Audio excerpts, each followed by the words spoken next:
अंजुमन में आपका स्वागत है। नमस्कार, मैं हूं कौशलेंद्र झा।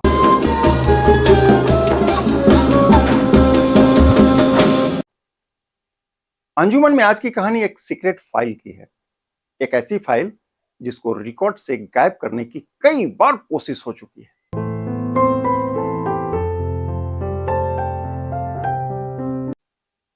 बात वर्ष 1987 की है। उस रोज राष्ट्रपति भवन के गलियारे में सन्नाटा पसरा था। दरवाजे के भीतर बैठा था एक शख्सियत, एक ऐसा शख्सियत जो सिर्फ राष्ट्रपति नहीं बल्कि खुद को राष्ट्र के आत्मसम्मान का प्रहरी मानता था। सामने मेज पर रखी थी एक गुप्त फाइल, PMO रेड 6।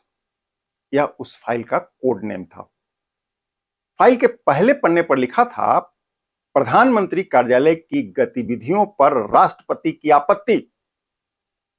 जबकि आखिरी पन्ने पर एक ड्राफ्ट ऑर्डर लिखा था। हालांकि इस फाइल पर राष्ट्रपति का हस्ताक्षर होना अभी बाकी था।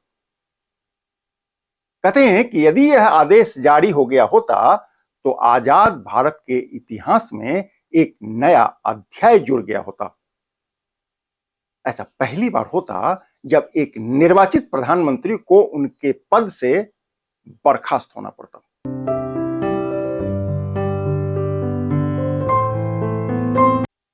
आइए चलते हैं उस कहानी की ओर जो एक फाइल के नीचे दबी सच की संपूर्ण दास्तान है। वह साल था 1987 का।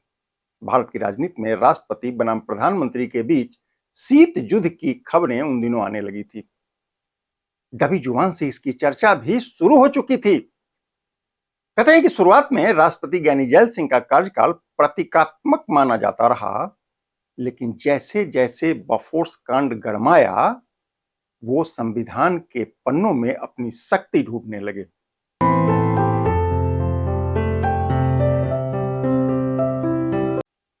इंटेलिजेंस ब्यूरो यानी आईबी की सीक्रेट रिपोर्ट नंबर IBRAJ 031187 के हवाले से उस दौर के ख्यातिप्राप्त पत्रकार प्रभु चावला ने इसका उल्लेख किया है। उन दिनों राष्ट्रपति भवन में संवैधानिक टकराव की तैयारी शुरू हो चुकी थी। कुछ पूर्व न्यायाधीश और रिटायर्ड ब्यूरोक्रेट के साथ बैठक का दौड़ भी शुरू हो चुका था। राष्ट्रपति कार्यालय ने चुपचाप एक रिसर्च रिपोर्ट तैयार कर लिया जिसका शीर्षक था comparative analysis of the presidential power in emergency and non emergency time. इस दौरान राष्ट्रपति सचिवालय ने 3 बड़े कदम उठाए।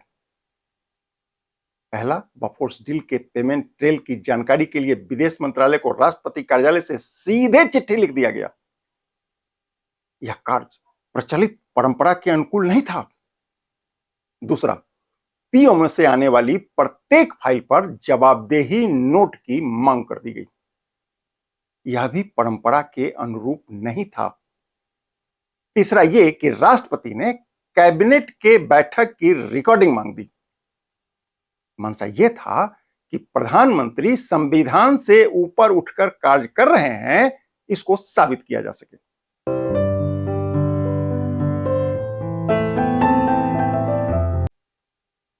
इसके लिए राष्ट्रपति भवन में वकीलों की एक अलग टीम बनाई गई। मीडिया में उन दिनों इसको राजनैतिक संविधान सभा भी कहा जाने लगा था। वकीलों की टीम ने 5 जुलाई 1987 को एक ड्राफ्ट तैयार किया।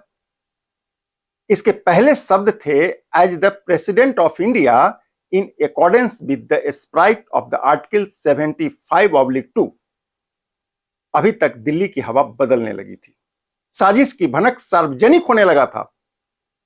खुफिया एजेंसी रॉ ने एक टेलीग्राम को इंटरसेप्ट कर लिया।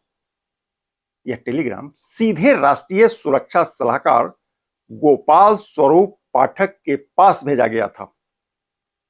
अगले ही दिन प्रधानमंत्री राजीव गांधी को इसकी जानकारी हो गई। प्रधानमंत्री राजीव गांधी ने प्रधानमंत्री कार्यालय के विशेष सचिव को तत्काल राष्ट्रपति से मिलने को भेजा। राष्ट्रपति से ड्राफ्ट आदेश को रद्द करने की गुहार भी लगाई गई। अभी तक यह सभी कुछ गोपनीय तरीके से चल रहा था। लेकिन जुलाई का तीसरा सप्ताह आते आते इसकी भनक मीडिया में लीक होने लगी। जनसत्ता और इंडियन एक्सप्रेस में एक्सक्लूसिव रिपोर्ट प्रकाशित हुआ। जानकार मानते हैं कि पीएमओ ने जानबूझकर इसको लीक किया था। इसके बाद कांग्रेस के कई वरिष्ठ नेताओं ने राष्ट्रपति भवन की घेराबंदी शुरू कर दी। सत्तारूढ़ पार्टी के 112 सांसदों ने एक ज्ञापन सौंपा। इसमें लिखा था कि राष्ट्रपति को संविधान की मर्यादा में रहना चाहिए। इसका नतीजा यह हुआ कि यह फाइल सदा सदा के लिए बंद हो गई। लेकिन इसकी फुसफुसाहट आज भी जदा कदा सुनाई पड़ ही जाता है। इसके बाद राष्ट्रपति ज्ञानी जैल सिंह 1987 में राजनीति से हमेशा हमेशा के लिए विदा हो गए, अलग हो गए। हालांकि वह फाइल पीएमओ रेड 6 के नाम से आज भी राष्ट्रपति भवन के लाइब्रेरी सेक्शन 4 में क्लासिफाइड है।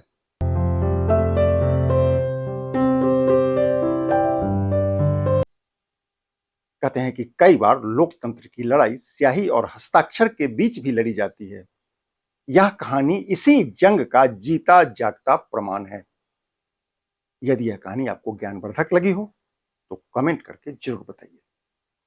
रिपोर्ट को लाइक और शेयर करना नहीं भूलिएगा। इस तरह की जानकारी से अपडेट रहने के लिए केकेएन लाइव को सब्सक्राइब जरूर कर लें।